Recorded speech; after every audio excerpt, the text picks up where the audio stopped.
बेटा आज हम लोग करेंगे अभ्यास 1A का 10वां प्रश्न। इसमें हमें लिखना है कि प्रत्येक के समतुल्य 3 और परमेय संख्याएं लिखिए।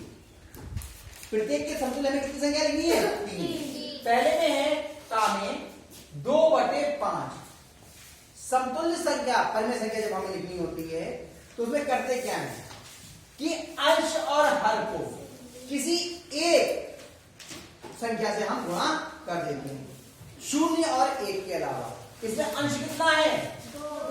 हर कितना है? 5। तो 0 के अतिरिक्त किसी अन्य परमेय संख्या से हम इसकी को किसी अन्य संख्या से इसकी हम गुणा करेंगे। तो देखिए प्रथम संख्या कैसे निकलेगी? प्रथम संख्या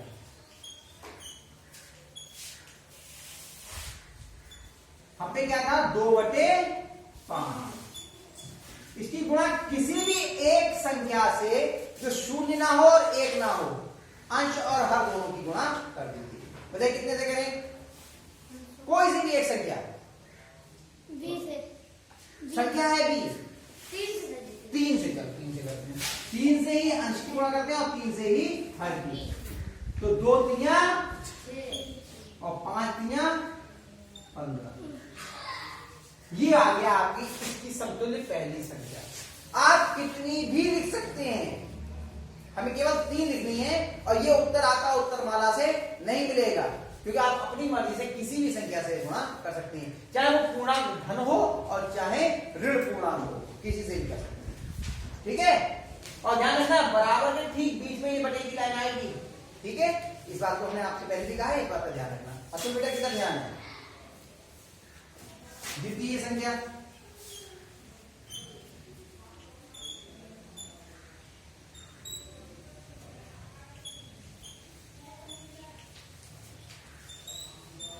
ये 2/5 है। इसकी आप किसी भी पूर्णांक से कर सकते हैं। अब कोई सी ऋण पूर्णांक से बताइए, ऋणात्मक संख्या से अंश और हर की गुणा बताइए। कोई सी ऋणात्मक संख्या बताओ। हाँ बोलो बोलो। -2 चलिए -2 से अंश की भी गुणा करनी है और -2 से हर की भी। देखिए ये प्लस का और ये माइनस का अलग अलग चिन्हों की गुणा काय की आएगी? माइनस की। 2 दूनी 4। तो ये प्लस का और ये माइनस का चिन्ह काय का आएगा? -5 दूनी 10। हो गई? आई बात समझ में? ये भी इसके समतुल्य परमेय संख्या है। तृतीय संख्या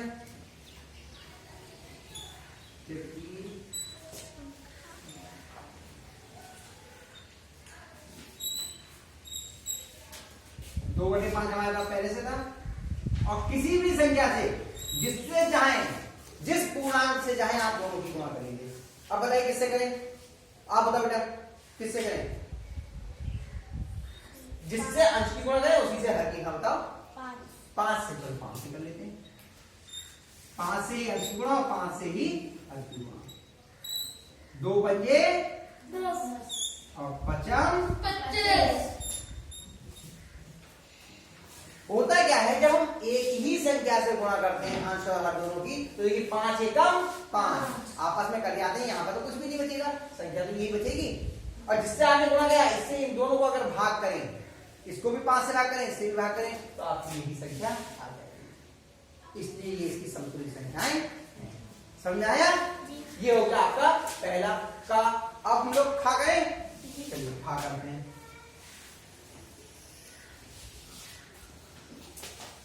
खा कितना है बताइए? 7 बटे -11। 7 बटे -11। अब बताइए प्रथम संख्या -7/11 है। बताइए कितने से गुणा करें अंश और हर दोनों की? कोई सी भी एक पूर्णांक बताइए। 3 से। चलिए 3 से करिए। 3 से अंश की गुणा और 3 से हर की गुणा। ऊपर बताइए धनात्मक आएगा या ऋणात्मक? दोनों समान चिन्ह हैं या अलग अलग? अलग अलग। चिन्ह काय का आएगा? माइनस का, तो अंश में आ गया माइनस का, 7 तिया और हर मिलेंगे। 11 भी धनात्मक है और 3 भी धनात्मक, दोनों समान चिन्ह के हैं। काय का आएगा? प्लस का आएगा, लगाने की जरूरत नहीं है चिन्ह। 11 तिया सही हो गया। चलिए द्वितीय संख्या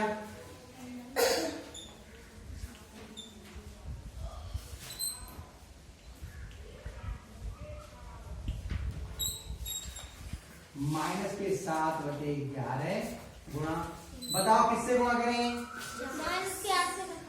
अच्छा क्या नियम नहीं है कि पहली धनात्मक करनी है, दूसरी ऋणात्मक करनी है, फिर धनात्मक करनी है। आपकी मर्जी है, आप किसी में भी धनात्मक कर सकते हो, किसी में भी ऋणात्मक। आपने पैटर्न पकड़ लिया कि पहली धनात्मक से की है तो दूसरी ऋणात्मक से करेंगे, फिर धनात्मक से करेंगे। आपकी मर्जी है, आप तीनों धनात्मक से कर सकते हो, आप तीनों ऋणात्मक से कर सकते हो, कुछ धनात्मक से कुछ ऋणात्मक से कर सकते हो, आपकी मर्जी है। पैटर्न नहीं है ये कि आप समझ नहीं ऐसे ही लिखना है, ऐसा कुछ नहीं है।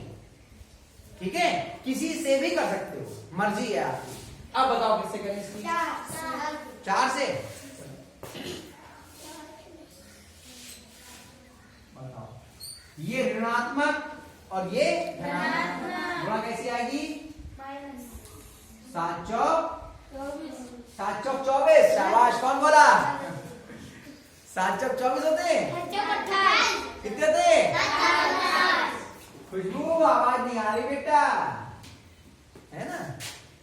अब ये दोनों धनात्मक हैं, गुणा कैसी आएगी? धनात्मक। 11 चौक 44। अब बोली 11 चौक 44।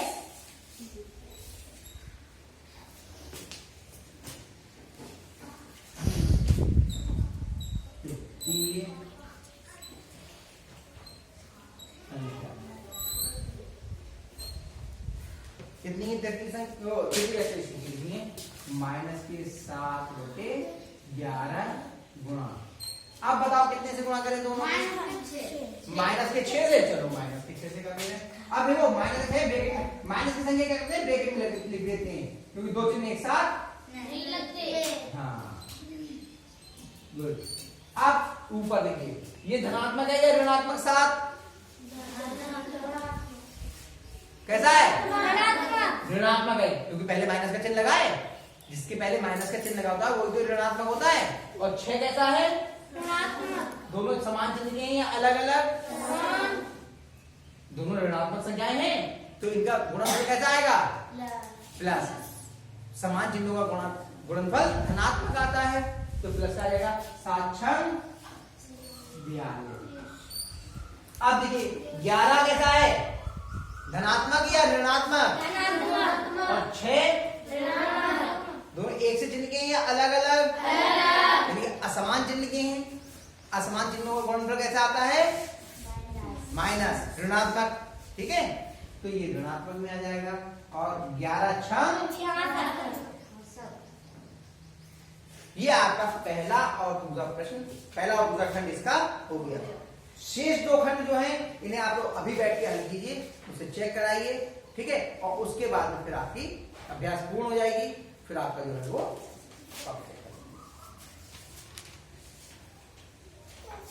10वीं का और खा हम लोगों ने कर दिया था। गा भी आप लोगों ने प्रयास किया, कुछ लोगों का सही हुआ, कुछ लोगों का गलत हुआ। अब 10वीं के गा प्रश्न को भी हम कर लेते हैं, तो अभ्यास आपकी पूरी हो जाएगी। -8/-5। इसमें अंश और हर दोनों ही ऋणात्मक हैं, कोई बात नहीं। तरीका वही होगा, इसकी भी परिमेय संख्याएं, 3 समतुल्य परिमेय संख्याएं ज्ञात करने का। प्रथम संख्या कैसे होगी? देखो, प्रथम संख्या क्या करेंगे? -8/-5 किसी एक ही पूर्णांक से अंश और हर की गुणा करते हैं। ठीक, बताइए किससे करें? 2। ऊपर दोनों अलग अलग चिन्ह के हैं, माइनस का आएगा 8 दूनी 16।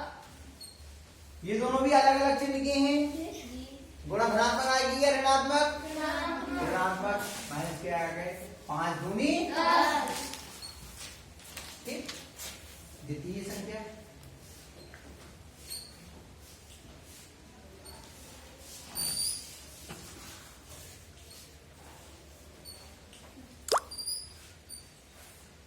माइनस के 8 बटे माइनस के 5। बताइए कितने से गुणा करें आंसर हल की? 7 से। चलो कितने?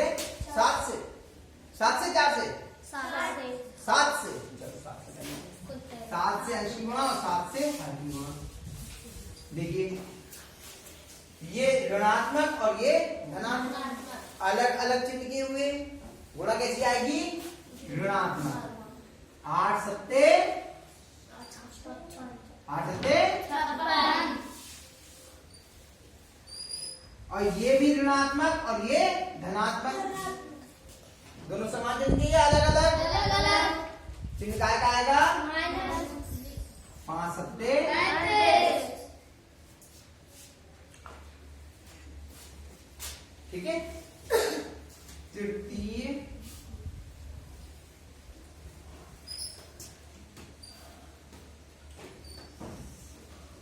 संख्या, तृतीय माइनस के 8 बटे माइनस के 5 बराबर ओ गुणा। बताइए कितने से गुणा करें? माइनस के 4 से। चलो अब देखिए दो चिन्ह एक साथ आ जाएंगे, इसी से ब्रैकेट में लिखेंगे हम लोग क्वेश्चन के अंदर। माइनस के 4 माइनस के 4। अब देखिए ऊपर ये दोनों, ये कैसा ऋणात्मक और ये भी ऋणात्मक, दोनों ऋणात्मक है, समान चिन्ह के हो गए, गुणा कैसे आएगी? धनात्मक। तो धनात्मक का चिन्ह लगाने की आवश्यकता नहीं है। 8 चौक 32। अब देखिए 5 भी ऋणात्मक 4 भी ऋणात्मक, दोनों समान चिन्ह के हो गए, तो गुणा कैसे आएगी? धनात्मक। 5 चौक 20। यहां पर एक चीज आपको और बता दूं, जैसे हमने गुणा करके समतुल्य परिमेय संख्या निकाली है, ऐसे ही भाग करके भी निकाल सकते हैं, लेकिन उससे सवाल थोड़े से जटिल हो जाते हैं, इसलिए हमने भाग करके आपको नहीं बताया, केवल आपको गुणा करके बताया है। आप गुणा करके आसानी से समतुल्य परिमेय संख्याएं ज्ञात कर सकते हैं। नियम वही है कि 0 और 1 के अलावा किसी अन्य, जब पूर्णांक संख्या से हम गुणा करते हैं अंश और हर दोनों की, तो हमें समतुल्य परिमेय संख्या मिल जाती है। अंश और हर दोनों में किसी भी एक पूर्णांक की आप गुणा कर दीजिए, वो 0 ना हो और 1 ना हो, तो आपको उस संख्या के परिमेय संख्या के समतुल्य परिमेय संख्या प्राप्त हो जाएगी। ठीक है, इस तरह से आपका 10वां प्रश्न जो है वो पूर्ण हो गया।